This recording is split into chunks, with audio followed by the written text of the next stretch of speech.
And as we watch that, Malcolm Grimston, what are your thoughts? That's, I mean, still speculating. One possibility of that is a hydrogen-oxygen explosion. That's quite an energetic one, or some sort of chemical explosion from the. You know, they do use oil and other things within the plant, but that's a big explosion. I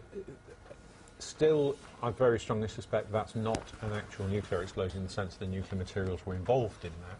The issue is that if that's damaged the containment, the nuclear materials may be able to escape from that. Because this far into the accident, it's very difficult to imagine that the nuclear process could restart, although that is certainly something which will be investigated.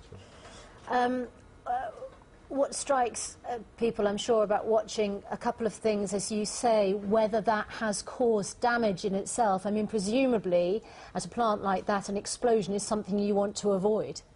Well, an explosion of that size is serious. There's no doubt about that. And if it depends on, firstly, whether it was actually an explosion within the containment, which we just don't know as yet.